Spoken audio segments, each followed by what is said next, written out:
Hey everybody, it's Brooke with the Buttered Home. Welcome to Messy Kitchen Monday. Did you know that today is National Deviled Egg Day?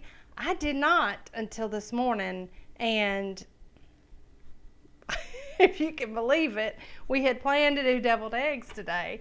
So that was a funny coincidence, but so it's happy National Deviled Egg Day. So today we're going to be showing you how we make deviled eggs, or as my daddy likes to call them, Cackle Berries. And we're going to show you just a few neat little hacks on how to do it and make it really simple. The first hack is, and I get all kind of questions about this, that seems like an awful lot of trouble to use your electric pressure cooker to make deviled eggs, but it's really not, because if you're like me and you're making deviled eggs, that's not the only thing that you're making. You're making your main course, you're making your side dishes, you're doing all this stuff multitasking in the kitchen. So your electric pressure cooker really helps with this, because let's just be honest, there's a few things that kick my tail in the kitchen, and it's boiling eggs and making rice, and there's one more. What was it? Anyway, so for me, my Mealthy pot or Instant Pot or whatever model of electric pressure cooker you have makes this task easier. So that's our first hack. And our first hack with that is the method that I use, and it's called the 6-7-8 method. And I am telling my age, but whenever I think about that Rock Around the Clock song, where they count off 5, 6, 7, 8, I think about that whenever I think about the 6-7-8 method. So I put the eggs in my Mealthy pot for 6 minutes. I let the pressure release naturally for 7. Then I release what pressure is left and then put them in an ice bath for 8, and they come out perfect every single time. So we're going to get started, and I've already got some done, but these are the eggs that we're going to do. And the first thing you'll do is you will place your trivet into your electric pressure cooker. And then you will place your eggs on the trivet. And then you can do this before or after, but I put in a cup of water. That's it. That's all you do. So you secure the lid, and you make sure that the vent is sealed, and then you set it to manual or pressure cook for 6 minutes. And then you leave it alone, and it does all the work for you. Now, like I said before, the next thing I do is, once the cook time is done, I will turn the unit off or hit cancel, and we'll let it sit. And I usually set my timer on my watch for 7 minutes. Then I come in and I release the pressure manually, any that's left, and then I take them out and put them into an ice bath for 8 minutes. 6, 7, 8. So that's your really easy hack, and the eggs come out perfect every single time. And just a trick, and this will probably work for regular hard-boiled eggs too. One of the ways that I like to crack them and peel them to make it easier is I just take the egg where you have the points in between or straight up and down, and just tap them a little bit on the top and the bottom, and then I turn it on its side and I roll it just a little bit just to get that started. Now when I start to peel, I will take that little dimple on the bottom and I will get the eggshell out, and you can usually tell that membrane is right there. So if you can get your thumb underneath that membrane, and I'm trying to do this over my little trash bin, but I'll show you because I don't want eggshells everywhere. But once you get it started, it just comes straight off, and it's all good and clean. And really getting that membrane is the key to that. So Tanner, will you just rinse that guy off for me?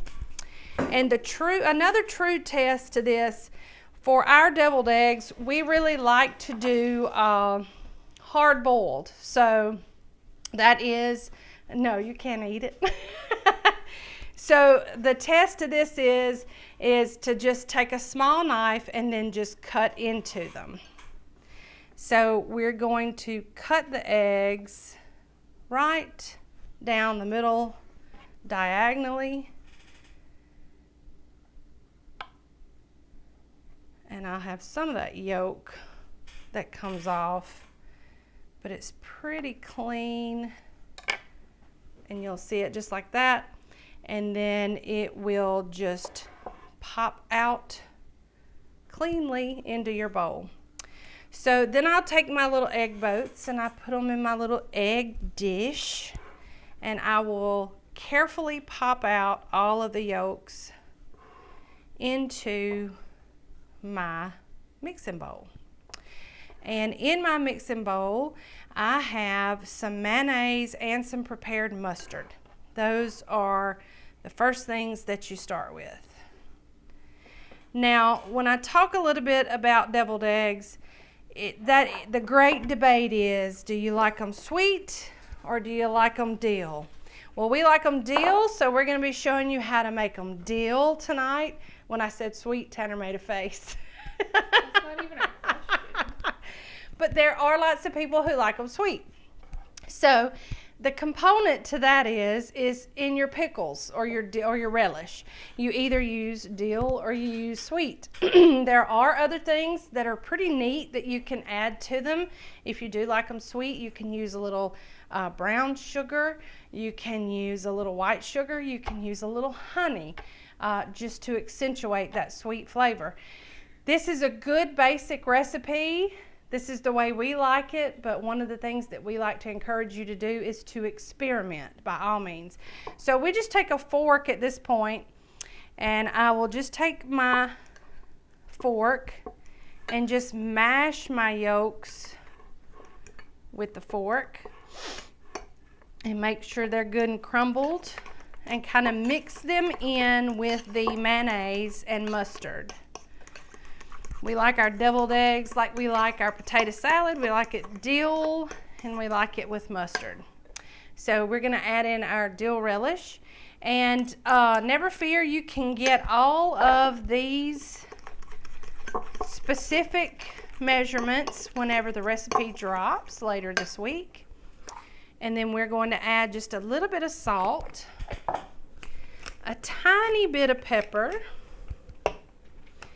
and some smoked paprika. Now, we like to dress these guys with smoked paprika at the end, but we also like to put a little inside as well because that smoky flavor is just really, really good. Now, the next trick that I have for you is to show you how to make this a little fancy. So there are two ways that you can do this. You can just use a zip top bag. Now, if you are nifty and you already have like some piping bags, you can use piping bags. Most people don't. A lot of times we will just snip the very end off of a zip top bag, put our yolk mixture inside here, and then just pipe it out with that. Now, when you get my age, you will have probably attempted to learn how or teach yourself how to decorate cakes. So chances are you may have a lot of these piping tips and couplers laying around like I do. And guess what? You can also fit your zip top bag with that coupler system too. Now, one thing to note, that if you do use a piping tip, you want to make sure that it's big enough for the pickles to fit through. Otherwise, you're going to have an awful, awful mess. So now, I'm going to take my egg mixture and put it into my piping bag. And it's not quite as stiff as I had hoped it would be, but nonetheless, it'll be all right. This is a good mess-free way to pipe those into your egg boats. And you're just gonna squeeze those in.